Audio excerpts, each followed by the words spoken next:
Chapter 1 कई बैठकें। Frodo उठा और खुद को बिस्तर पर लेटा पाया। पहले तो उसने सोचा कि वह देर से सोया था, एक लंबे अप्रिय सपने के बाद जो अभी भी स्मृति के किनारे पर मंडरा रहा था। या शायद वह बीमार था।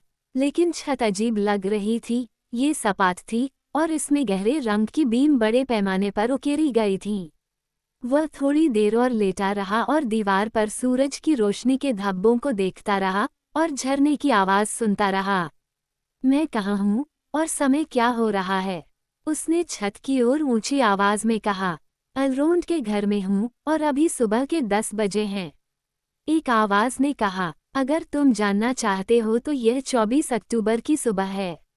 गैंडाल्फ, फ्रोडो ने उठते हुए कहा। बूढ़ा जादूगर खुली खिड़की के पास कुर्सी पर बैठा था। हाँ, उसने कहा, मैं यहाँ हूँ और तुम भी यहाँ होने के लिए भाग्यशाली हो। घर छोड़ने के बाद से तुमने जो भी बेतुकी चीजें की हैं। फ्रोडो फिर से लेट गया। वह बहस करने के लिए बहुत आरामदायक और शांत महसूस कर रहा था और किसी भी मामले में उसने नहीं सोचा था कि वह बहस में बेहतर होगा। वह अब पूरी तरह से जाग गया था और उसकी यात्रा की स्मृति वापस आ रही थी। पुराने जंगल के माध्यम से विनाशकारी शॉर्टकट, प्रांसिंग पोनी में दुर्घटना और वेदरटॉप के नीचे घाटी में अंगूठी पहनने में उसका पागलपन। जब वह इन सभी चीजों के बारे में सोच रहा था और रिवेंडेल में अपने आगमन की याद को वापस लाने की व्यर्थ कोशिश कर रहा था, तो एक लंबी खामोशी थी जिसे केवल नर्म आवाज से तोड़ा गया था। गैंडाल्फ की पाइप की धुआंधार आवाजें, जैसे ही वह खिड़की से बाहर सफेद धुएं के छल्ले उड़ा रहा था। सैम कहाँ है? फ्रोडो ने आखिरकार पूछा। और क्या बाकी लोग ठीक हैं?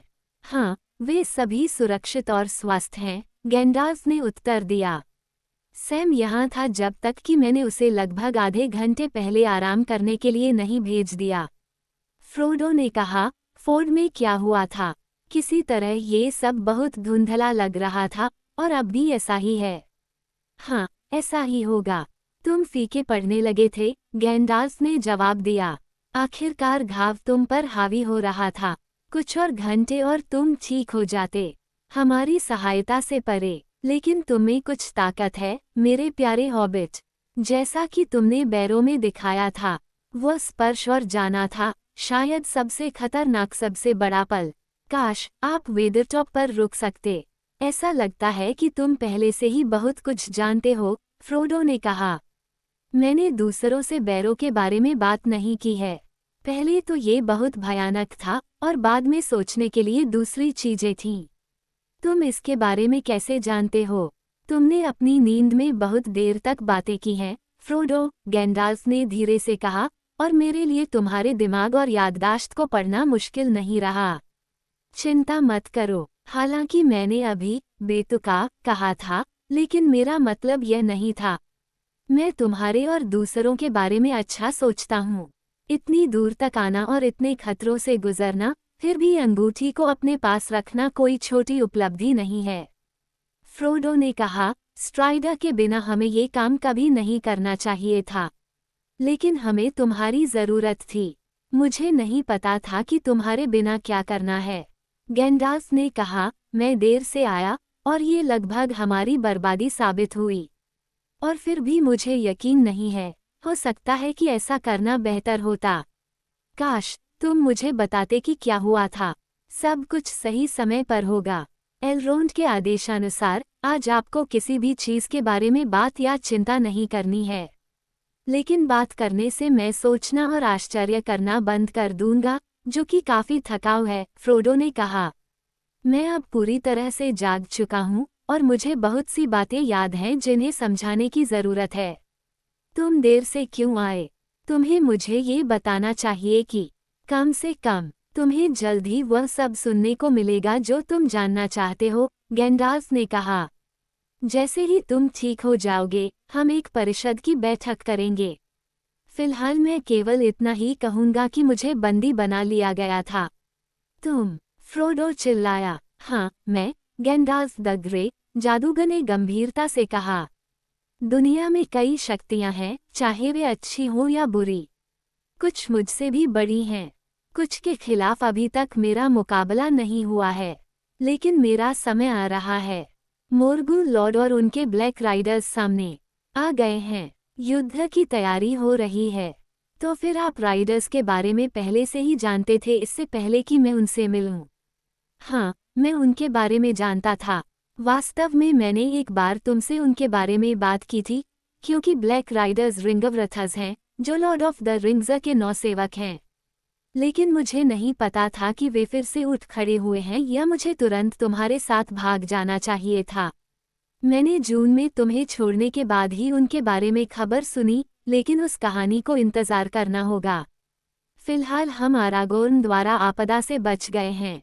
हाँ, फ्रोडो ने कहा, ये स्ट्राइडर ही था जिसने हमें बचाया। फिर भी मैं पहले उससे डरता था। सैम ने कभी उस पर भरोसा नहीं किया। मुझे लगता है, कम से कम तब तक नहीं जब तक हम ग्लोरफिंडेल से नहीं मिले। गैंडाल्फ मुस्कुराया। मैंने सैम के बारे में सब कुछ सुन लिया है, उसने कहा।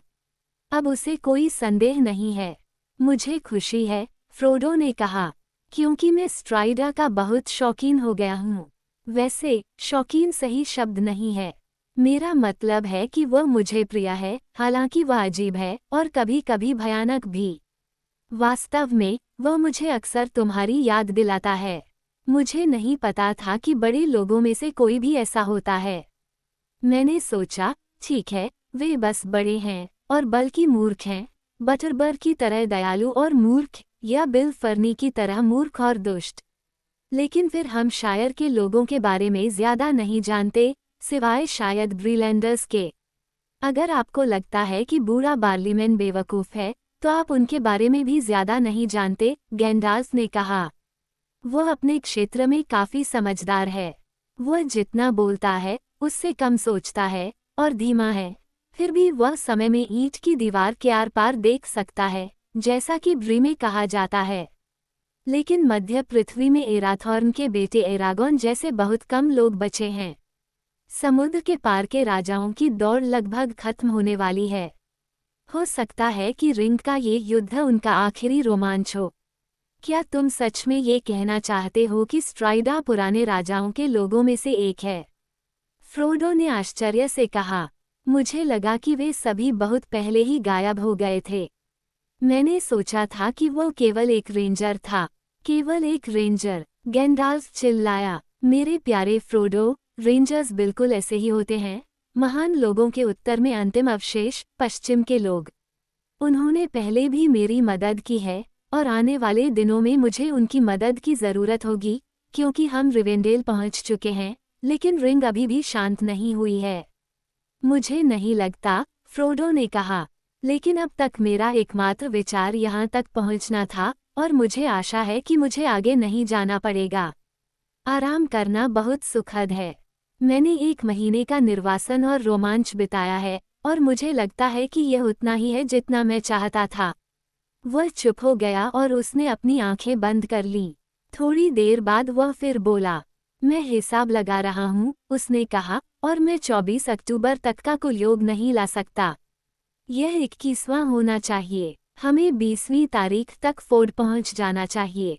तुमने अपनी क्षमता से अधिक बातें की हैं और हिसाब लगाया है, गैंडाल्फ ने कहा। अब कंधे और बाजू में क्या महसूस हो रहा है? मुझे नहीं पता, फ्रोडो ने उत्तर दिया। उन्हें बिल्कुल भी महसूस नहीं होता, जो कि एक सुधार है, लेकिन उसने प्रयास किया। मैं अपना हाथ फिर से थोड़ा हिला सकता हूँ।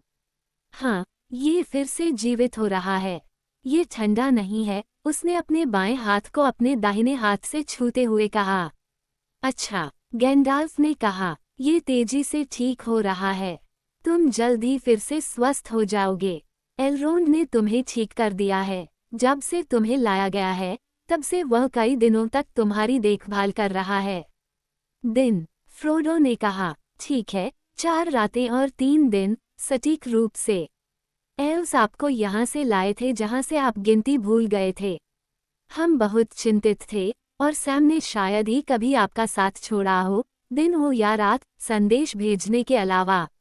एलरोंड उपचार करने में माहिर है, लेकिन हमारे दुश्मन के हथियार घातक हैं। सच कहूं तो, मुझे बहुत कम उम्मीद थी, क्योंकि मुझे संदेह था कि बंद घाव में अभी भी ब्लेड का कुछ टुकड़ा है। लेकिन ये कल रात तक नहीं मिल सका। फिर एलरोंड ने एक कांटा निकाला। ये गहराई से दबा हुआ था और अंदर की ओर काम कर रहा था। फ्रोडो कांप उठा, उसे वह क्रूर चाकू याद आ गया जो स्ट्राइडर के हाथों से गायब हो गया था। घबराओ मत, गैंडाल्फ ने कहा, अब ये चला गया है, ये पिघल गया है, और ऐसा लगता है कि हॉबिट बहुत अनिच्छा से लुप्त होते हैं। मैंने बड़े लोगों के ऐसे मजबूत योद्धाओं को देखा है जो उस छर्रे से जल्दी ही पराजित हो जाते जिसे तुमने 17 दिनों तक अपने पास रखा था। उन्होंने मेरे साथ क्या किया होगा? फ्रोडो ने पूछा। राइडर्स क्या करने की कोशिश कर रहे थे? उन्होंने मोरगुल चाकू से आपके दिल को छेदने की कोशिश की जो घाव में ही रह गया। अगर वे सफल हो जाते तो आप भी उनके जैसे ही हो जाते, बस कमजोर और उनके अधीन। आप उनके अधीन एक प्रेत बन जाते, डार्क लॉर्ड का प्रभुत्व, और अगर अंगूठी छीन लिए जाने और उसे अपने हाथ में देखने से बड़ी कोई यातना संभव होती तो वह अपनी अंगूठी को बचाने की कोशिश करने के लिए आपको पीड़ा देता। शुक्र है कि मुझे इस भयानक खतरे का एहसास नहीं हुआ, फ्रोडो ने धीमे स्वर में कहा। मैं निश्चित रूप से बहुत डर गया था, लेकिन अगर मुझे और पता होता तो मैं हिलने की भी हिम्मत नहीं करता। यह आश्चर्य की बात है कि मैं बच गया। हाँ, किस्मत या नियति ने तुम्हारी मदद की है, गैंडाल्फ ने कहा। साहस की तो बात ही छोड़ो, क्योंकि तुम्हारा दिल नहीं छलनी हुआ था और सिर्फ तुम्हारा कंधा ही छलनी हुआ था, और ऐसा इसलिए हुआ क्योंकि तुमने आखिरी दम तक प्रतिरोध किया था। लेकिन ये बहुत ही कमजोर था, ऐसा कहा जा सकता है। जब तुमने अंगूठी पहनी थी तब तुम सबसे गंभीर खतरे में थे, क्योंकि तब तुम खुद भी आधे भूत प्रेत की दुनिया में थे और वे तुम्हें पकड़ सकते थे। तुम उन्हें देख सकते थे और वे तुम्हें देख सकते थे। फ्रोडो ने कहा, मुझे पता है। उन्हें देखना भयानक था, लेकिन हम क्यों नहीं देख सकते थे? सभी अपने घोड़े देखते हैं, क्योंकि वे असली घोड़े हैं, ठीक उसी तरह जैसे काले वस्त्र असली वस्त्र हैं जिन्हें वे जीवित लोगों के साथ व्यवहार करते समय अपनी शून्यता को आकार देने के लिए पहनते हैं। फिर ये काले घोड़े ऐसे सवारों को क्यों सहन करते हैं? जब वे पास आते हैं तो सभी अन्य जानवर डर जाते हैं, यहाँ तक कि ग्लोरफिंडेल का योगिनी घोड़ा भी। कुत्ते चिल्लाते हैं और हंस उन पर चिल्लाते हैं, क्योंकि ये घोड़े मोडोर में डार्क लॉर्ड की सेवा के लिए पैदा हुए और पाले गए हैं। उसके सभी सेवक और संपत्तियां प्रेत नहीं हैं। वहाँ ओर्क और ट्रोल हैं, वहाँ वार्ग और वेयरवुल्फ हैं, और ऐसे कई पुरुष, योद्धा और राजा थे और अभी भी हैं, जो सूर्य के नीचे जीवित रहते हैं और फिर भी उसके अधीन हैं। और उनकी संख्या प्रतिदिन बढ़ रही है। रिवेंडेल और एल्वेस का क्या हुआ?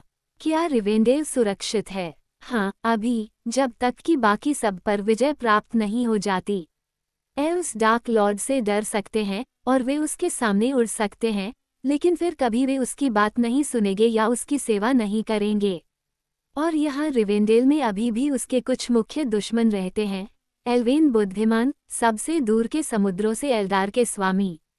वे रिंगव्रथस से नहीं डरते, क्योंकि जो लोग धन्य क्षेत्र में रहते हैं वे एक साथ दोनों दुनियाओं में रहते हैं, और दृश्य और अदृश्य दोनों के खिलाफ उनके पास बहुत ताकत है।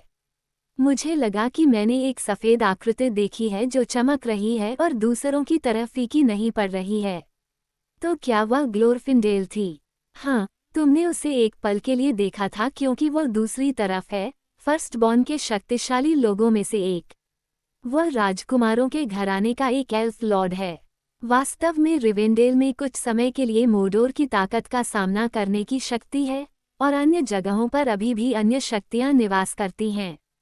शायर में एक और तरह की शक्ति भी है, लेकिन अगर चीजें वैसे ही चलती रहीं जैसी चल रही हैं, तो ऐसी सभी जगहें जल्दी घेराबंदी के तहत द्वीप बन जाएंगी। डार्क लॉर्ड अपनी पूरी ताकत लगा रहा है। फिर भी, उसने अचानक खड़े होकर अपनी थोड़ी बाहर निकालते हुए कहा, जबकि उसकी दाढ़ी कड़े और सीधे तार की तरह सख्त हो गई थी, हमें अपना साहस बनाए रखना चाहिए। तुम जल्दी ठीक हो जाओगे अगर मैं तुम्हें मौत के घाट नहीं उतारता। तुम रिवेंडेल में हो और तुम्हें फिलहाल किसी भी चीज की चिंता करने की जरूरत नहीं है। फ्रोडो ने कहा, मेरे पास हिम्मत नहीं है, लेकिन मैं इस समय चिंतित नहीं हूँ। बस मुझे मेरे दोस्तों की खबर दे दो और फोर्ड में जो मामला हुआ उसका अंत बता दो, जैसा कि मैं पूछता रहता हूँ, और मैं फिलहाल संतुष्ट हो जाऊंगा। उसके बाद मैं फिर से सो जाऊंगा। मैं सोचता हूँ, लेकिन मैं सो नहीं पाऊंगा। जब तक आप मेरी कहानी समाप्त नहीं कर लेते, मैं अपनी आंखें बंद नहीं कर सकता।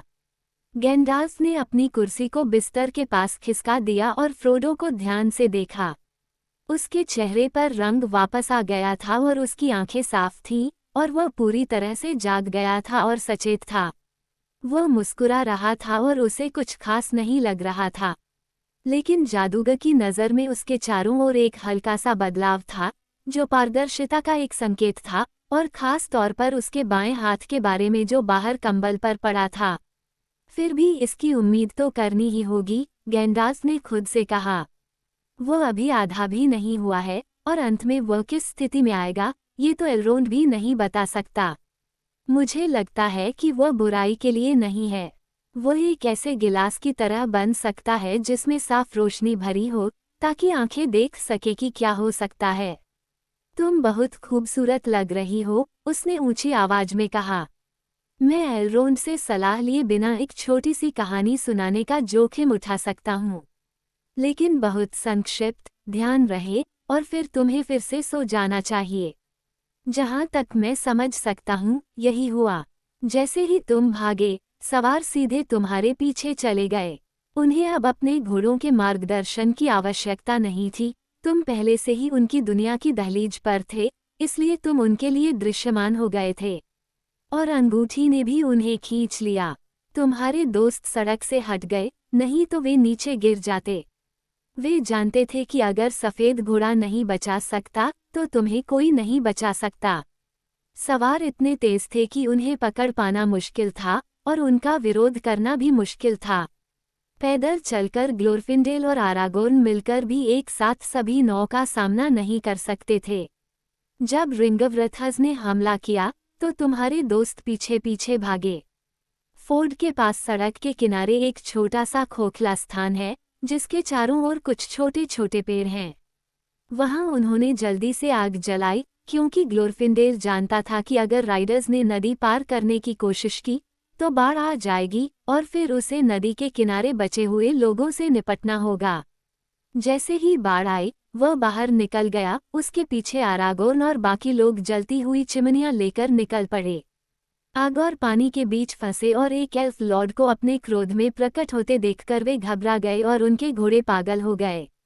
बाढ़ के पहले हमले में 3 लोग बह गए, बाकी सभी मारे गए। अब वे अपने घोड़ों द्वारा पानी में फेंक दिए गए हैं और डूब गए हैं। और क्या ये ब्लैक राइडर्स का अंत है? फ्रोडो ने पूछा। नहीं, गैंडाल्फ ने कहा।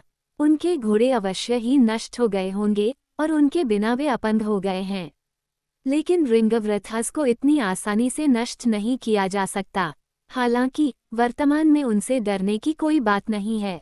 बाढ़ के गुजर जाने के बाद आपके मित्र नदी पार कर गए, और उन्होंने आपको किनारे के शीर्ष पर अपने चेहरे पर लेटा हुआ पाया। आपके नीचे एक टूटी हुई तलवार थी। घोड़ा था तुम्हारे बगल में पहरा दे रहे थे। तुम पीले और ठंडे थे, और उन्हें डर था कि तुम मर गए हो, या इससे भी बुरा। एलरोंड के लोग उनसे मिले, और तुम्हें धीरे धीरे रिवेंडेल की ओर ले गए। बाढ़ किसने लाई? फ्रोडो ने पूछा। एलरोंड ने आदेश दिया, गैंडाल्फ ने उत्तर दिया। इस घाटी की नदी उसके नियंत्रण में है, और जब उसे फोर्ड को रोकने की बहुत आवश्यकता होगी, तो ये क्रोध में बढ़ जाएगी। जैसे ही रिंगवरथस के कप्तान पानी में सवार हुए, बाढ़ जारी हो गई। अगर मैं ऐसा कह सकता हूँ, तो मैंने अपने कुछ स्पर्श जोड़े। आपने शायद ध्यान नहीं दिया होगा, लेकिन कुछ लहरों ने शानदार सफ़ेद सवारों के साथ बड़े सफ़ेद घोड़ों का रूप ले लिया, और कई लुढ़कते और पीसते हुए पत्थर थे। एक पल के लिए मुझे डर लगा कि हमने बहुत भयंकर क्रोध छोड़ दिया है, और बाढ़ नियंत्रण से बाहर हो जाएगी और आप सभी को बहा ले जाएगी। मिस्टी पर्वत की बर्फ से नीचे आने वाले पानी में बहुत जोश है। हाँ, अब मुझे सब कुछ याद आ गया, फ्रोडो ने कहा, वो बहुत तेज गर्जना। मुझे लगा कि मैं डूब रहा हूँ, मेरे दोस्त और दुश्मन और सब डूब रहे हैं। लेकिन अब हम सुरक्षित हैं। गैंडाल्फ ने जल्दी से फ्रोडो की ओर देखा, लेकिन उसने अपनी आंखें बंद कर ली थीं। हाँ, आप सभी फिलहाल सुरक्षित हैं। जल्द ही ब्रुइनन के फोर्ड में जीत का जश्न मनाने के लिए दावत और मौज मस्ती होगी, और आप सभी वहां सम्मान के स्थानों पर होंगे। शानदार, फ्रोडो ने कहा। यह आश्चर्यजनक है कि एलरोंड, ग्लोरफिंडेल और ऐसे महान शासकों, स्ट्राइडा का तो जिक्र ही न करें, ने इतनी तकलीफ उठाई और मेरे प्रति इतनी दयालुता दिखाई। ठीक है, इसके कई कारण हैं कि उन्हें ऐसा क्यों करना चाहिए, गंडाल्फ ने मुस्कुराते हुए कहा। मैं एक अच्छा कारण हूँ। अंगूठी दूसरी वजह है, तुम अंगूठी वाहक हो, और तुम अंगूठी खोजने वाले बिल्बो के उत्तराधिकारी हो। प्रिय बिल्बो, फ्रोडो ने नींद में कहा, मुझे आश्चर्य है कि वह कहाँ है। काश वह यहाँ होता और यह सब सुन पाता। ये सुनकर उसे हंसी आती, गाय चांद पर कूद गई। और बेचारा बूढ़ा ट्रोल, ये कहते हुए वह गहरी नींद में सो गया। फ्रोडो अब समुद्र के पूर्व में स्थित अंतिम घर में सुरक्षित था। वह घर, जैसा कि बिल्बो ने बहुत पहले बताया था, एक आदर्श घर था, चाहे आपको खाना पसंद हो या सोना, या कहानी सुनाना या गाना, या बस बैठकर सोचना या इन सब का सुखद मिश्रण। बस वहाँ रहना ही बीमारी का इलाज था। थकान, भय और उदासी। जैसे जैसे शाम होने लगी, फ्रोडो फिर से जाग गया, और उसने पाया कि वो नहीं था। अब उसे आराम या नींद की ज़रूरत महसूस नहीं हो रही थी, लेकिन खाने पीने और शायद बाद में गाने और कहानी सुनाने का मन था। वह बिस्तर से उठा और पाया कि उसका हाथ पहले की तरह ही फिर से काम करने लगा था। उसने हरे कपड़े के साफ सुथरे कपड़े रखे हुए पाए जो उसे बहुत अच्छे लग रहे थे। शीशे में देखने पर वह खुद का बहुत पतला प्रतिबिंब देखकर चौंक गया, जो उसे याद था। ये बिल्बो के युवा भतीजे जैसा लग रहा था जो शायर में अपने चाचा के साथ घूमने जाता था, लेकिन आंखें उसे सोच समझकर देख रही थीं। हाँ, जब से तुमने आखिरी बार आईने से झांका है, तब से तुमने एक दो चीजें देखी हैं, उसने अपने प्रतिबिंब से कहा। लेकिन अब एक मजेदार मुलाकात के लिए तैयार हो जाओ। उसने अपनी बाहें फैलाईं और एक धुन बजाई। तभी दरवाजे पर दस्तक हुई और सैम अंदर आया। वह फ्रोडो के पास गया और उसका बायां हाथ लिया, अजीब और शर्मीले अंदाज में। उसने उसे धीरे से सहलाया और फिर वह शर्मा गया और जल्दी से दूर चला गया। बैकक्वोट हल्लो, सैम, फ्रोडो ने कहा। ये गर्म है, सैम ने कहा। बैकक्वोट मेरे कहने का मतलब है आपका हाथ, मिस्टर फ्रोडो। लंबी रातों में ये बहुत ठंडा लग रहा है। लेकिन महिमा और तुरही, वह चिल्लाया, चमकती आंखों के साथ फिर से घूम गया और फर्श पर नाचने लगा। आपको और खुद को फिर से ऊपर देखकर अच्छा लगा, सर। गैंडाल्फ ने मुझे आने और ये देखने के लिए कहा कि क्या आप नीचे आने के लिए तैयार हैं, और मुझे लगा कि वह मजाक कर रहा है। मैं तैयार हूँ, फ्रोडो ने कहा। चलो चलें और बाकी की तलाश करें। मैं आपको उनके पास ले जा सकता हूँ, सर, सैम ने कहा। यह एक बड़ा घर है, और बहुत ही अनोखा। हमेशा कुछ और खोजने के लिए होता है, और पता नहीं आपको कोने में क्या मिल जाए। और कल्पित बौने, सर। यहाँ कल्पित बौने, और वहाँ कल्पित बौने।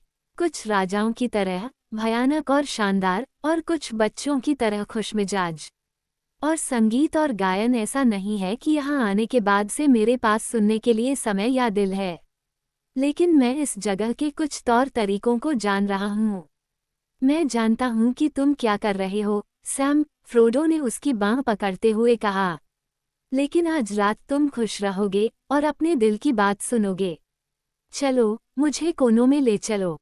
सैम उसे कई रास्तों से होते हुए कई सीढ़ियां उतरता हुआ नदी के किनारे के ऊपर एक ऊंचे बगीचे में ले गया। उसने अपने दोस्तों को घर के किनारे एक बरामदे में बैठे हुए पाया जो पूर्व की ओर देख रहे थे। नीचे घाटी में छायाएं गिर चुकी थीं, लेकिन दूर ऊपर पहाड़ों के चेहरों पर अभी भी रोशनी थी। हवा गर्म थी, बहते और गिरते पानी की आवाज़ तेज थी, और शाम पेड़ों और फूलों की हल्की खुशबू से भरी हुई थी। मानुएल रोंड के बगीचों में अभी भी गर्मी बाकी थी। हुर्रे, पिप्पिन ने उछलकर कहा, ये हमारा महान चचेरा भाई है। Frodo, Lord of the ring के लिए रास्ता बनाओ। चुप रहो, गैंडाल्फ ने पोर्च के पीछे की परछाई से कहा। बुरी चीजें इस घाटी में नहीं आती हैं, लेकिन फिर भी हमें उनका नाम नहीं लेना चाहिए। रिंग का भगवान फ्रोडो नहीं है, बल्कि मोडोर के डार्क टावर का मालिक है, जिसकी शक्ति फिर से दुनिया भर में फैल रही है। हम एक किले में बैठे हैं। बाहर अंधेरा हो रहा है। पिप्पिन ने कहा, गैंडाल्फ ऐसी कई खुशनुमा बातें कहता रहा है। उसे लगता है कि मुझे व्यवस्थित रखने की जरूरत है, लेकिन किसी तरह इस जगह पर उदास महसूस करना असंभव लगता है। मुझे लगता है कि अगर मुझे इस अवसर के लिए सही गीत पता होता तो मैं गा सकता था। फ्रोडो ने हंसते हुए कहा, मुझे खुद गाने का मन कर रहा है। हालांकि इस समय मुझे खाने पीने का ज्यादा मन कर रहा है। पिप्पिन ने कहा, ये जल्दी ही ठीक हो जाएगा। तुमने भोजन के लिए समय पर उठकर अपनी हमेशा की तरह चतुराई दिखाई है। भोजन से बढ़कर एक दावत, मेरी ने कहा। जैसे ही गैंडाल्फ ने बताया कि तुम ठीक हो गए हो, तैयारियां शुरू हो गईं। उसने अभी बोलना ही समाप्त किया था कि कई घंटियां बजने से उन्हें हॉल में बुलाया गया। एलरोंड के घर का हॉल लोगों से भरा हुआ था। ज्यादातर एल्स थे, हालांकि कुछ दूसरे तरह के मेहमान भी थे।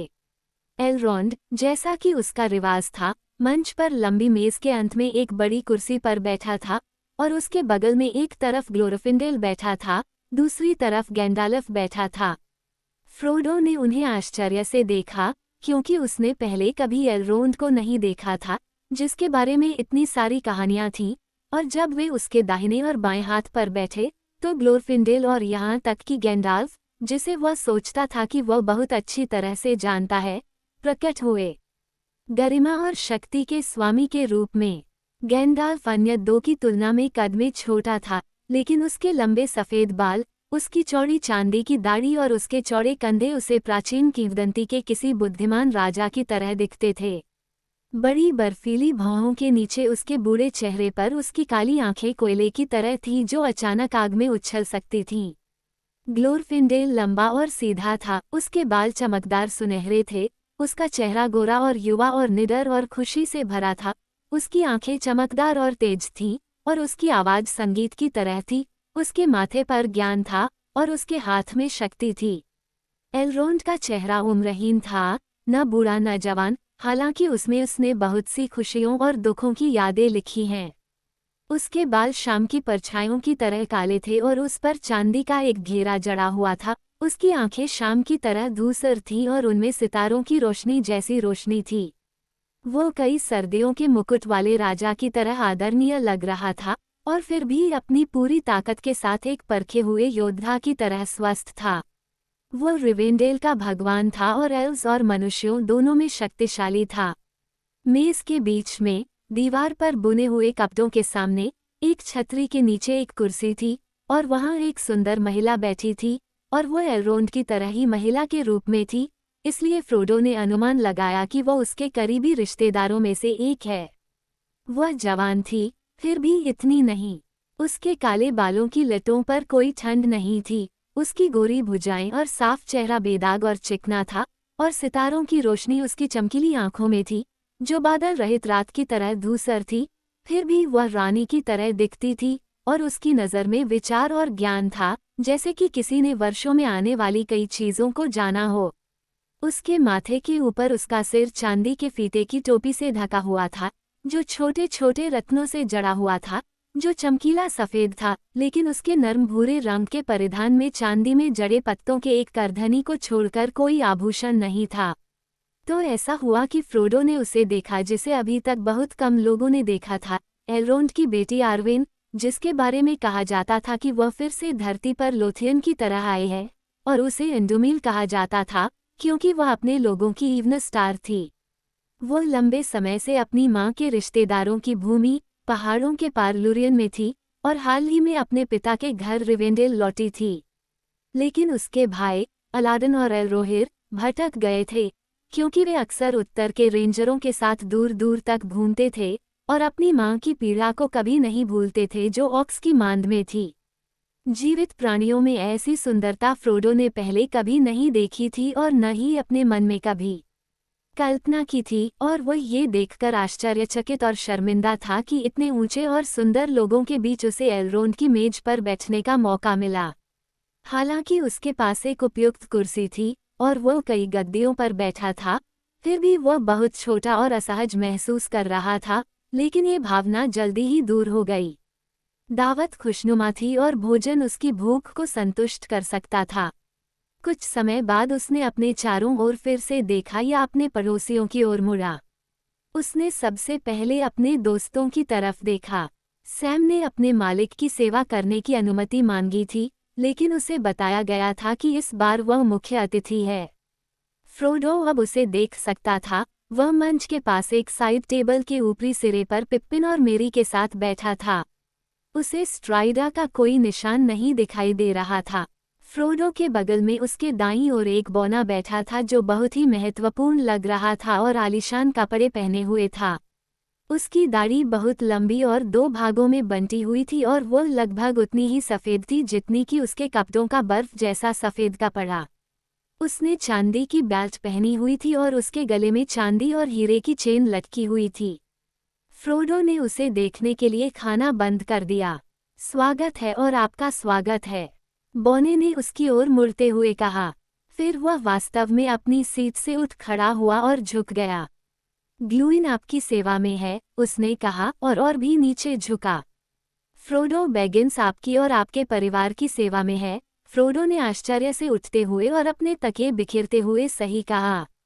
क्या मैं सही अनुमान लगा रहा हूँ कि आप ग्लूइन हैं, महान थोरिन ओकेनशील्ड के 12 साथियों में से एक?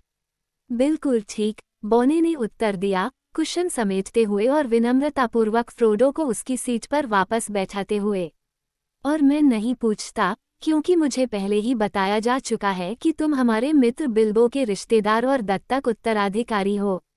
मुझे तुम्हारे ठीक होने पर बधाई देने की अनुमति दो।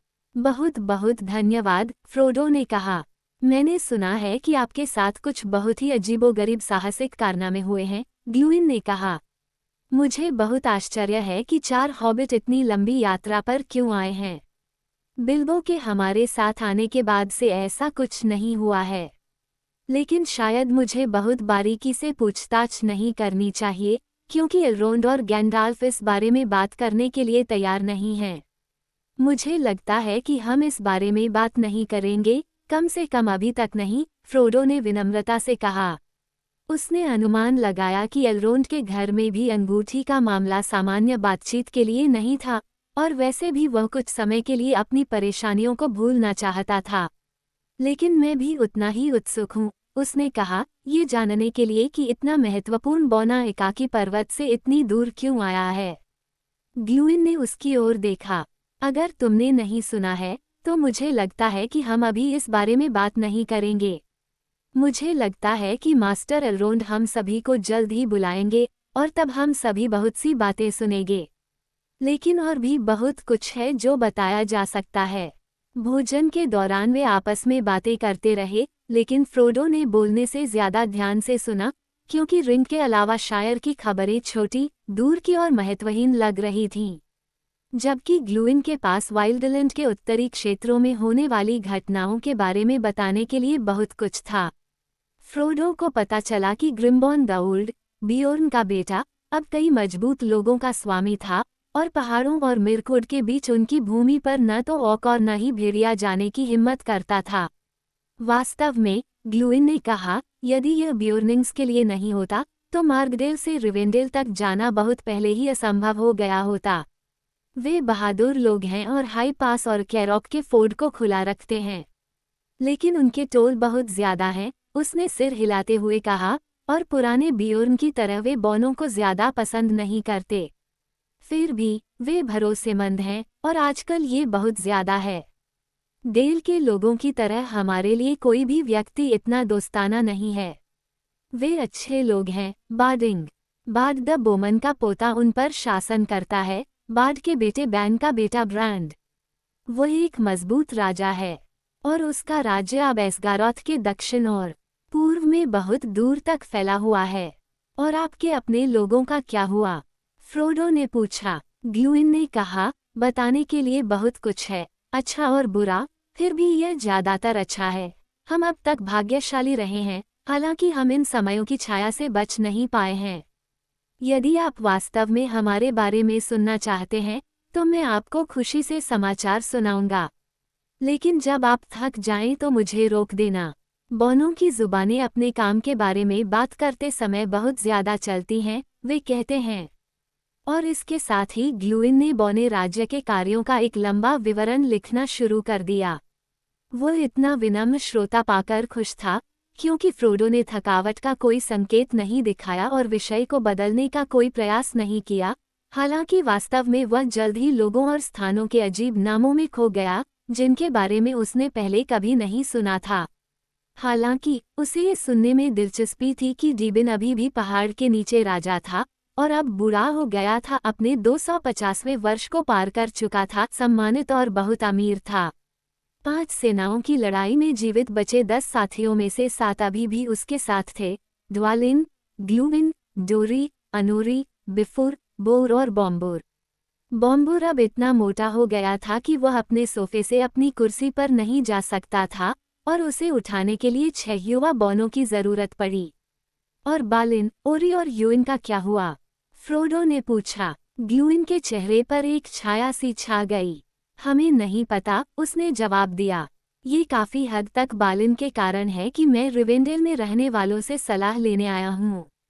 लेकिन आज रात हम ज्यादा मजेदार चीजों के बारे में बात करेंगे।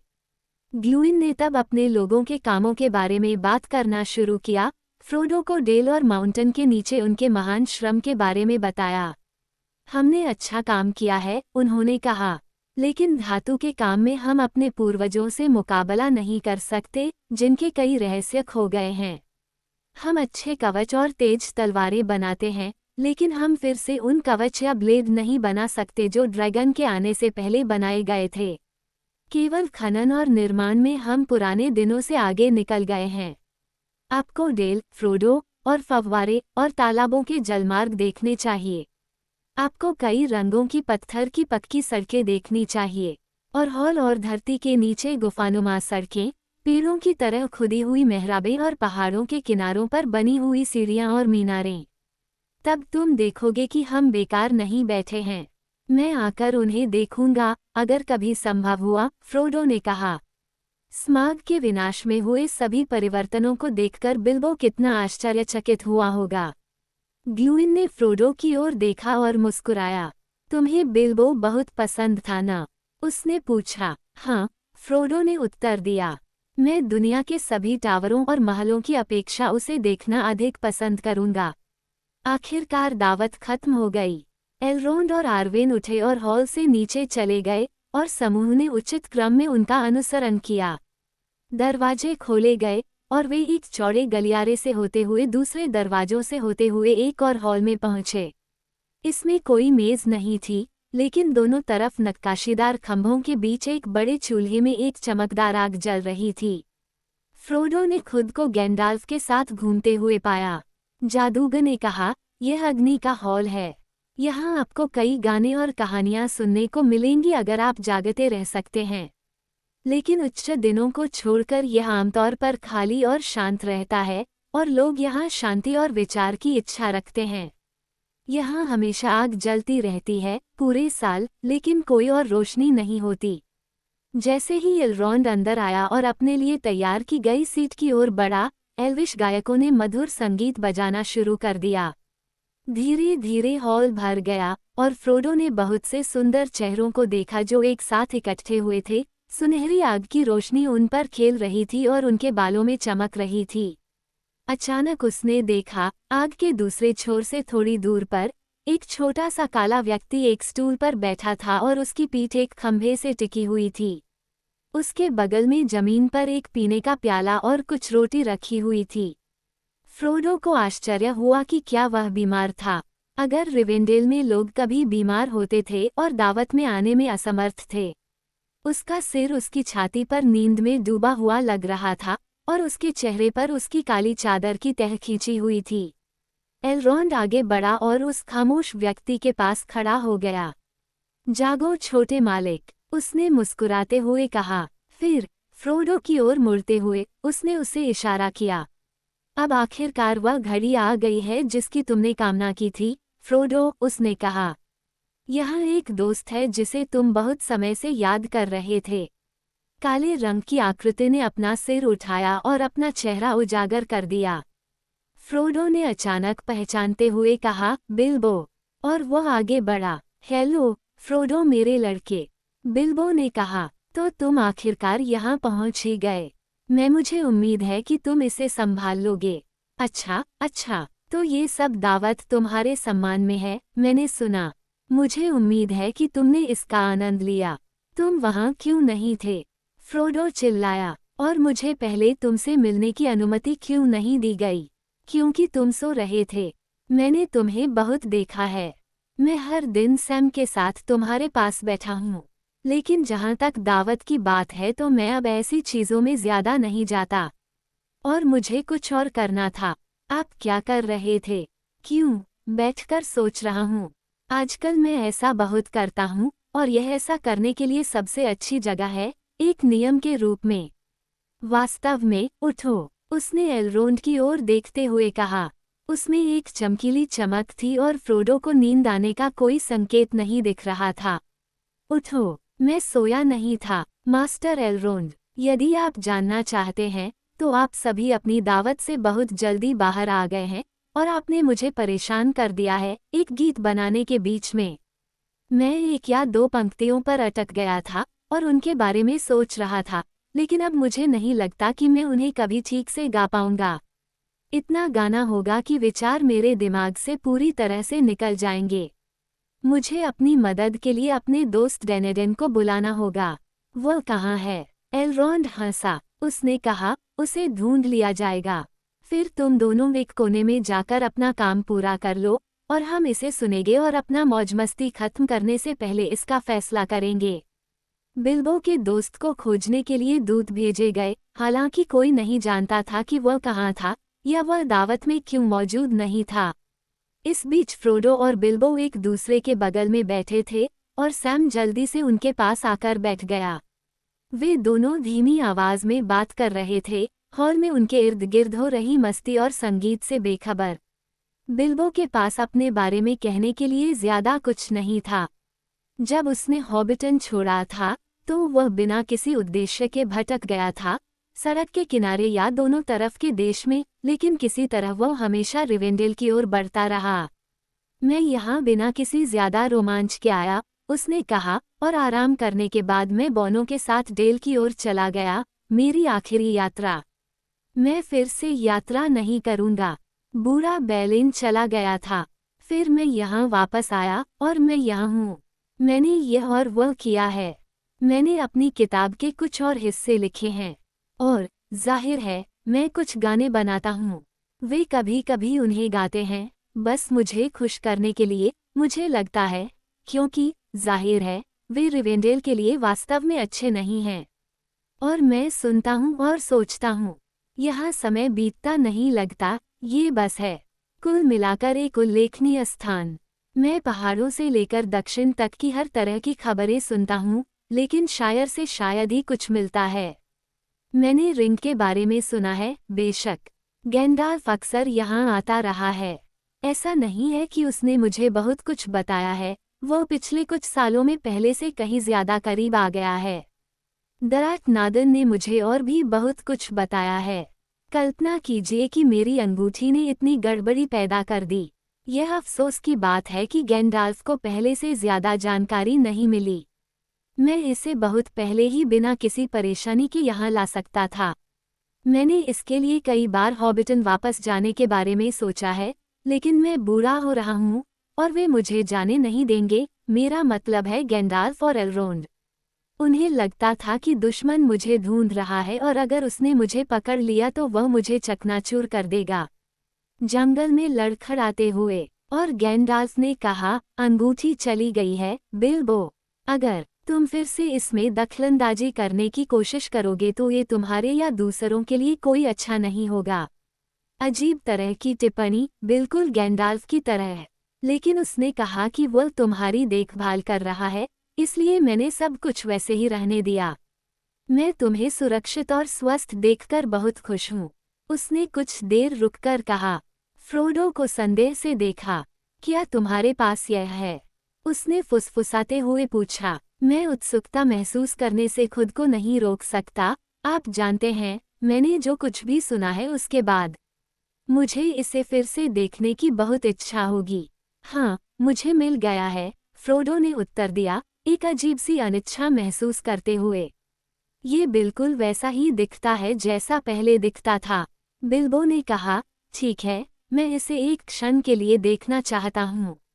जब उसने कपड़े पहने, तो फ्रोडो ने पाया कि जब वह सो रहा था, तो अंगूठी उसके गले में एक नई चेन से लटकी हुई थी, जो हल्की लेकिन मजबूत थी। धीरे धीरे उसने उसे बाहर निकाला। बिल्बो ने अपना हाथ आगे बढ़ाया, लेकिन फ्रोडो ने जल्दी से अंगूठी वापस खींच ली। उसे परेशानी और आश्चर्य हुआ कि वह अब बिल्बो को नहीं देख रहा था। ऐसा लग रहा था कि उनके बीच एक छाया पड़ गई है, और उसके माध्यम से उसने खुद को एक छोटे से झुर्रीदार प्राणी को देखा जिसका चेहरा भूखा था और हाथ हड्डियों से टटोल रहे थे। उसे उस पर प्रहार करने की इच्छा हुई। ऐसा लग रहा था जैसे उनके चारों ओर संगीत और गायन बंद हो गया हो और सन्नाटा छा गया हो। बिल्बो ने जल्दी से फ्रोडो के चेहरे को देखा और उसकी आंखों पर हाथ फेरा। अब मैं समझ गया, उसने कहा। इसे दूर रखो, मुझे खेद है। खेद है कि तुम इस बोझ के लिए आए हो, हर चीज के लिए खेद है। क्या रोमांच का कभी अंत नहीं होता? मुझे लगता है नहीं। किसी और को हमेशा कहानी को आगे बढ़ाना पड़ता है। खैर, इसमें मदद नहीं की जा सकती। मुझे आश्चर्य है कि क्या मेरी किताब को खत्म करने की कोशिश करना कोई अच्छा काम है। लेकिन चलो अब इसके बारे में चिंता मत करो, चलो कुछ असली खबर सुनते हैं। मुझे शायर के बारे में सब कुछ बताओ। फ्रोडो ने अंगूठी छिपा दी और छाया मुश्किल से एक टुकड़ा छोड़कर चली गई स्मृति का। रिवेंडेल की रोशनी और संगीत फिर से उसके इर्द गिर्द था। बिल्बो मुस्कुराया और खुशी से हंसा। शायर से आने वाली हर खबर जो फ्रोडो बता सकता था सैम द्वारा समय समय पर सहायता और सुधार उसके लिए सबसे बड़ी दिलचस्पी की थी। छोटे से छोटे पेड़ के गिरने से लेकर हॉबिटन में सबसे छोटे बच्चे की शरारतों तक। वे फोर फारथिंग्स के कामों में इतने गहरे डूबे हुए थे कि उन्होंने गहरे हरे रंग के कपड़े पहने एक आदमी के आने पर ध्यान ही नहीं दिया। कई मिनट तक वह मुस्कुराते हुए उन्हें देखता रहा। अचानक बिल्बो ने ऊपर देखा। आखिरकार तुम वहां पहुंच ही गए, डोनाल्डन, वह चिल्लाया। स्ट्राइडर, फ्रोडो ने कहा, लगता है तुम्हारे बहुत सारे नाम हैं। बिल्बो ने कहा, खैर, स्ट्राइडर एक ऐसा नाम है जिसके बारे में मैंने पहले कभी नहीं सुना है। आप उसे ऐसा क्यों कहते हैं? स्ट्राइडर ने हंसते हुए कहा, ब्री में वे मुझे इसी नाम से बुलाते हैं, और इसी तरह मेरा उनसे परिचय हुआ। और तुम उसे डिनेडेन क्यों कहते हो? फ्रोडो ने पूछा। बिल्बो ने कहा, डी पंजीकृत व्यापारचिन्ह नादान। उसे यहाँ अक्सर इसी नाम से पुकारा जाता है। लेकिन मुझे लगा कि तुम कम से कम डॉन उदान को जानने के लिए पर्याप्त एल्विश जानते हो, पश्चिम का आदमी, एनट मैनोरियन। लेकिन ये सबक सीखने का समय नहीं है। वह स्ट्राइडर की ओर मुड़ा। तुम कहाँ थे, मेरे दोस्त? तुम दावत में क्यों नहीं थे? लेडी आर्वेन वहाँ थी। स्ट्राइडर ने बिल्बो की ओर गंभीरता से देखा। मुझे पता है, उसने कहा, लेकिन कई बार मुझे अपनी खुशी को किनारे रखना पड़ता है। अलाडन और एलरोहिर जंगल से बिना किसी उम्मीद के वापस आ गए हैं, और उनके पास ऐसी खबरें हैं जो मैं तुरंत सुनना चाहता था। खैर, मेरे प्यारे साथी, बिल्बो ने कहा, अब जब तुमने खबर सुन ली है, तो क्या तुम मुझे एक पल नहीं दे सकते? मुझे किसी जरूरी काम में तुम्हारी मदद चाहिए। एलरोंड ने कहा है कि मेरा ये गाना शाम के अंत से पहले खत्म होना चाहिए, और मैं फंस गया हूँ। चलो एक कोने में जाकर इसे और बेहतर बनाते हैं। स्ट्राइडर मुस्कुराया। तो फिर आओ, उसने कहा, मुझे सुनाओ। फ्रोडो को कुछ देर के लिए अकेला छोड़ दिया गया, क्योंकि सैम सो गया था। वह अकेला था और उसे बहुत निराशा महसूस हो रही थी। हालांकि उसके चारों ओर रिवेंडेल के लोग इकट्ठे थे, लेकिन उसके आसपास के लोग चुप थे। वे आवाज़ों और वाद्यों के संगीत पर ध्यान लगाए हुए थे, और उन्होंने किसी और चीज़ पर ध्यान नहीं दिया। फ्रोडो ने सुनना शुरू कर दिया। पहले तो धुनों की खूबसूरती और एल्वेन भाषाओं में गुथे शब्दों ने उसे मंत्रमुग्ध कर दिया। हालांकि वह उन्हें बहुत कम समझता था। जैसे ही उसने उन पर ध्यान देना शुरू किया, ऐसा लग रहा था कि शब्दों ने आकार ले लिया है, और दूर देशों और उज्ज्वल चीजों के दर्शन हो रहे हैं जो उसने पहले कभी नहीं देखे थे। कल्पना उसके सामने खुल गई और अग्नि से प्रकाशित और दुनिया के किनारों पर बहते झाग के समुद्र के ऊपर एक सुनहरी धुंध की तरह बन गया। फिर यह जादू और भी अधिक स्वप्निल होता गया, जब तक कि उसे महसूस नहीं हुआ कि उसके ऊपर सोने और चांदी की एक अंतहीन नदी बह रही है, जो इतनी अधिक है कि उसका स्वरूप समझ में नहीं आ रहा। यह उसके चारों ओर धड़कती हवा का हिस्सा बन गई और इसने उसे भिगो दिया और डुबो दिया। वह तेजी से उसके चमकते वजन के नीचे गहरी नींद के दायरे में डूब गया। वहाँ वह संगीत के सपने में बहुत देर तक भटकता रहा, जो बहते पानी में बदल गया और फिर अचानक एक आवाज़ में बदल गया। ऐसा लग रहा था कि यह बिल्बो की आवाज़ है जो छंद गा रहा है। पहले तो शब्द हल्के थे और फिर स्पष्ट सुनाई देने लगे। एड्रेंडल एक नाविक था जो आर्वेनियन में रुका था। उसने यात्रा करने के लिए निम्रथिल में गिरी हुई लकड़ी से एक नाव बनाई। उसके पाल उसने सुंदर चांदी के बुने, चांदी की लालटेनें बनाई। उसके अगले भाग को हंस के आकार का बनाया तथा उसके झंडों पर प्रकाश डाला। प्राचीन राजाओं के समान जंजीरों और अंगूठियों से उसने अपने आप को सुसज्जित किया।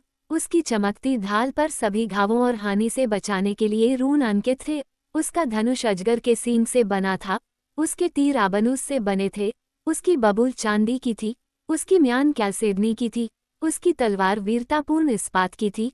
उसका हेलमेट ऊंचा था। उसके शिखर पर एक गरुड़ पंख था। उसकी छाती पर एक पन्ना था। चांद और तारों के नीचे वह उत्तरी तटों से दूर भटकता रहा, नश्वर भूमि के दिनों से परे मंत्रमुग्ध रास्तों पर भ्रमित। संकीर्ण बर्फ के दांतों से जहां बर्फीली पहाड़ियों पर छाया पड़ी है, अधोलोक की गर्मी और जलते हुए कचरे से वह जल्दी से मुड़ा और तारों रहित जल पर भटकता हुआ दूर तक भटकता हुआ अंततः वह शून्य की रात में पहुंचा और गुजर गया। और न तो उसे कभी चमकता हुआ किनारा दिखाई दिया और न ही उसने प्रकाश की तलाश की। क्रोध की हवाएं उसे धकेलती हुई आई और वह अंधाधुंध झाग में पश्चिम से पूर्व की ओर भागा और बिना किसी पूर्व सूचना के घर की ओर तेजी से चल पड़ा।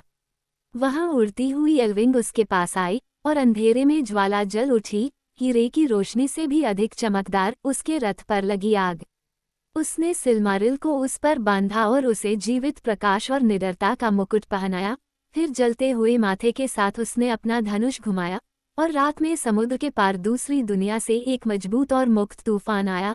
टर्मिनल में शक्ति की एक हवा, उन रास्तों से जिन पर शायद ही कभी कोई मनुष्य जाता हो। उसकी नाव ने धूसर और लंबे समय से परित्यक्त समुद्रों के पार मौत की तरह काटने वाली सांस के साथ उसे ले जाया। वो पूर्व से पश्चिम की ओर चला गया। एवरनाइट के माध्यम से वह वापस काली और गर्जन वाली लहरों पर सवार था, जो अंधेरे में लीगों से गुजरी और डूबे हुए किनारे जो दिन शुरू होने से पहले डूब गए, जब तक कि उसने मोती की लटों पर संगीत नहीं सुना। जब दुनिया समाप्त हो गई, जहां कभी झागदार लहरें लुढ़कती थिम्पिला सोना और जवाहरात फीके पड़ गए, उसने देखा कि पहाड़ चुपचाप ऊपर उठ रहा है, जहां शाम का अंधेरा वेलिनोर के घुटनों पर है। और एल्डामर ने समुद्र के पार दूर तक देखा। एक घुमक्कड़ रात से बचकर एक सफ़ेद बंदरगाह में आ गया। वह आखिरकार एल्विनहोम में आया। वह हरा और सुंदर, जहां हवा तेज थी, जहां इल्मारिन की पहाड़ी के नीचे कांच की तरह पीला एक घाटी में चमकता था। तिरियन के लैम्पलिट टॉवर शैडो में अपर प्रतिबिंबित होते थे। वह भटकने के कारण वहां रुका था और उन्होंने उसे धुनें सिखाईं और ऋषियों ने उसे चमत्कार बताए और सोने की वीणाएं उसके पास लाईं। फिर उन्होंने उसे एल्वेन सफ़ेद कपड़े पहनाए और उसके आगे साथ रोशनी भेजी, जैसे कि वह कैलासिरियन के माध्यम से एक गुप्त भूमि पर अकेला जा रहा था। वह कालातीत हॉल में आया, जहां अनगिनत वर्षों से चमकती हुई पतझड़ है और पहाड़ के किनारे इल्मारिन में एल्डर किंग का अंतहीन शासन है। और तब मनुष्यों और एल्वेन परिजनों के लोगों द्वारा अनसुने शब्द बोले गए, दुनिया से परे उन लोगों के लिए दर्शन दिखाए गए जो वहां रहते हैं। फिर उन्होंने उसके लिए मित्रिल और एल्विन ग्लास से एक नया जहाज बनाया, जिसका अगला भाग चमक रहा था। उसमें न तो कोई पतवार थी और न ही पाल, जो चांदी के मस्तूल पर लटका हुआ था। सिलमारिल लालटेन की रोशनी और जीवंत लौ से चमकता हुआ झंडा था। उस पर चमकने के लिए एल्बेरेथ को स्वयं स्थापित किया गया था, जो वहां आई और उसके लिए अमर पंख बनाए और उस पर अमर विनाश डाल दिया ताकि वह तटहीन आकाश में चले और सूर्य और चंद्रमा के प्रकाश के पीछे आ सके। इवरवेन की ऊंची पहाड़ियों से जहां से चांदी के फव्वारे गिरते हैं, उसके पंख उसे ले गए, एक भटकती हुई रोशनी, शक्तिशाली पर्वतीय दीवार के पार। दुनिया के छोर से फिर वह मुड़ा और फिर से दूर अपने घर को खोजने के लिए तरस गया, छायाओं के बीच यात्रा करते हुए और धुंध के ऊपर एक द्वीप तारे की तरह जलते हुए वह आया, सूरज के सामने एक दूर की लौ जागने वाली सुबह से पहले एक आश्चर्य जहां नॉरलैंड का पानी धूसर बहता है और मध्य पृथ्वी के ऊपर से वह गुजरा और अंततः उसने प्राचीन काल में स्त्रियों और योगिनी सेविकाओं के करुण क्रंदन को सुना। उस पर भयंकर विनाश की तलवार लटक रही थी, जब तक कि चंद्रमा लुप्त न हो जाए, एक गोलाकार तारा गुजर न जाए और वह कभी भी यहाँ के तटों पर न रुके जहाँ नश्वर हैं, हमेशा के लिए एक संदेशवाहक के रूप में एक ऐसे काम पर जो कभी भी आराम नहीं करेगा, ताकि वह अपने चमकते हुए दीपक को दूर तक ले जा सके। पश्चिमी देशों का ज्वालावाहक। मंत्रोच्चार बंद हो गया। फ्रोडो ने अपनी आंखें खोली और देखा कि बिल्बो श्रोताओं के बीच अपने स्टूल पर बैठा था, जो मुस्कुरा रहे थे और तालियां बजा रहे थे। अब बेहतर होगा कि हम इसे फिर से प्राप्त करें, एल्स ने कहा। बिल्बो उठकर झुका। मैं खुश हूँ, लिंडर, उसने कहा, लेकिन ये सब दोहराना बहुत थकाऊ होगा। तुम्हारे लिए यह बहुत थकाऊ नहीं है, एल्विस ने हंसते हुए उत्तर दिया। तुम जानते हो कि तुम अपनी कविताएं सुनाते सुनाते कभी थकते नहीं हो, लेकिन वास्तव में हम एक बार में तुम्हारे सवाल का जवाब नहीं दे सकते। क्या? बिल्बो चिल्लाया। तुम नहीं बता सकते कि कौन से हिस्से मेरे थे और कौन से डेनडान के थे। हमारे लिए दो मनुष्यों में अंतर करना आसान नहीं है। योगिनी, बकवास है, लिंडर, बिल्बो ने नाक भान सिकोड़ी। अगर तुम एक आदमी और एक हॉबिट के बीच अंतर नहीं कर सकते, तो तुम्हारा निर्णय मेरी कल्पना से भी कमजोर है। वे मटर और सेब जितने अलग हैं। हो सकता है भेड़ों को दूसरी भेड़ें बेशक अलग दिखाई देती हैं, लिंडर ने हंसते हुए कहा, या चरवाहों को, लेकिन मनुष्यों पर हमारा अध्ययन नहीं हुआ है। हमारा दूसरा काम है। मैं तुमसे बहस नहीं करूंगा, बिल्बो ने कहा। इतने सारे संगीत और गाने के बाद मुझे नींद आ रही है। अगर तुम चाहो तो मैं तुम्हें अनुमान लगाने देता हूँ। वो उठकर फ्रोडो के पास आया। अच्छा, ये खत्म हो गया, उसने धीमी आवाज में कहा। यह मेरी उम्मीद से बेहतर रहा। मुझे अक्सर दूसरी सुनवाई के लिए नहीं कहा जाता। आपको ये कैसा लगा? मैं अनुमान लगाने की कोशिश नहीं करूंगा, फ्रोडो ने मुस्कुराते हुए कहा। बिल्बो ने कहा, आपको इसकी जरूरत नहीं है। वास्तव में ये सब मेरा था, सिवाय इसके कि आरागोन ने मुझसे हरे रंग का पत्थर डालने पर जोर दिया। उसे लगा कि यह महत्वपूर्ण है। मुझे नहीं पता क्यों, अन्यथा उसने स्पष्ट रूप से पूरी बात को मेरे सिर के ऊपर से समझा और उसने कहा कि अगर मेरे पास एलरोंड के घर में एड्रेंडल के बारे में कविताएं बनाने की हिम्मत है, तो यह मेरा मामला है। मुझे लगता है कि वह सही था। मुझे नहीं पता, फ्रोडो ने कहा। मुझे लगा कि यह किसी तरह से फिट बैठता है, हालांकि मैं समझा नहीं सकता। जब आपने शुरू किया तो मैं आधी नींद में था और ऐसा लग रहा था कि यह किसी ऐसी चीज का अनुसरण कर रहा है जिसके बारे में मैं सपना देख रहा था। मुझे समझ में नहीं आया कि यह वास्तव में आप ही बोल रहे थे, जब तक कि अंत के करीब नहीं आ गया। यहाँ जागते रहना मुश्किल है, जब तक कि तुम इसके आदी न हो जाओ, बिल्बो ने कहा। ऐसा नहीं है कि हॉबिट कभी भी संगीत, कविता और कहानियों के लिए पूरी तरह से एल्विश भूख हासिल कर लेंगे। ऐसा लगता है कि वे इन्हें भोजन जितना ही पसंद करते हैं, या उससे भी ज्यादा। वे अभी लंबे समय तक चलते रहेंगे। आप फिसलने के बारे में क्या कहते हैं? कुछ और शांति से बातचीत करने के लिए क्या हम ऐसा कर सकते हैं? फ्रोडो ने कहा। बैकवॉट, बेशक, यह मौज मस्ती है, व्यापार नहीं। अपनी मर्जी से आओ और जाओ, जब तक तुम शोर नहीं मचाते। वे उठे और चुपचाप छाया में चले गए और दरवाजे की ओर बढ़े। सैम को उन्होंने पीछे छोड़ दिया, उसके चेहरे पर मुस्कान के साथ अभी भी गहरी नींद थी। बिल्बो की संगति में अपनी खुशी के बावजूद फ्रोडो को आग के हॉल से बाहर निकलते समय पछतावा महसूस हुआ। जैसे ही वे दहलीज पर कदम रखते, एक स्पष्ट आवाज गीत में उठती। और एल्बेरेथ गिल्थोनील, सिल्वा पेन एमेनाराइलो मैनल एग्लारेलेनाथ। ना चायड पालन डिएनाराइलो गैलाध्रेमिन एन्नोर्थ, फेनुयोस, ले लिन्नाथॉन नेफेयर, एसिन नेफेरॉन। फ्रोडो एक पल के लिए रुका और पीछे देखने लगा। एलरोंड अपनी कुर्सी पर था और उसके चेहरे पर आग की लपटें पेड़ों पर गर्मियों की रोशनी की तरह थीं। उसके पास लेडी आर्वेन बैठी थी। फ्रोडो को आश्चर्य हुआ कि आरागोर्न उसके बगल में खड़ा था। उसका काला लबादा पीछे की ओर फेंका हुआ था और वह एल्वेन मेल पहने हुए लग रहा था और उसके सीने पर एक सितारा चमक रहा था। वे एक साथ बात कर रहे थे और फिर अचानक फ्रोडो को लगा कि आर्वेन उसकी ओर मुड़ी है और उसकी आंखों की रोशनी दूर से उस पर पड़ रही थी और उसके दिल को छेद रही थी। वह मंत्रमुग्ध होकर स्थिर खड़ा रहा, जबकि एल्विश गीत के मधुर शब्द मिश्रित शब्द और राग के स्पष्ट रत्नों की तरह गिर रहे थे। यह एल्बेरेथ के लिए एक गीत है, बिल्बो ने कहा। वे इसे और धान्य क्षेत्र के अन्य गीतों को आज रात कई बार गाएंगे। चलो, वह फ्रोडो को अपने छोटे से कमरे में ले गया। ये बगीचे की ओर खुलता था और ब्रुइनन की घाटी के पार दक्षिण की ओर दिखता था। वहां वे कुछ देर बैठे रहे, खिड़की से ऊपर की ओर चढ़ते हुए जंगल के ऊपर चमकते सितारों को देखते रहे और धीरे धीरे बातें करते रहे। वे दूर के शायर की छोटी छोटी खबरों के बारे में बात नहीं करते थे, न ही उन अंधेरे साए और खतरों के बारे में जो उन्हें घेरे हुए थे, बल्कि दुनिया में साथ में देखी गई अच्छी चीजों के बारे में बात करते थे। उसके बारे में, सितारों के बारे में, पेड़ों के बारे में और जंगल में उज्ज्वल वर्ष के कोमल पतन के बारे में। आखिरकार दरवाजे पर दस्तक हुई। सैम ने कहा, माफ करना, लेकिन मैं बस ये जानना चाहता था कि क्या तुम्हें कुछ चाहिए होगा। और आपसे भीख मांग रहा हूँ, सैम गैमजी, बिल्बो ने जवाब दिया। मुझे लगता है कि आपका मतलब है कि अब आपके मालिक को सोने जाना चाहिए।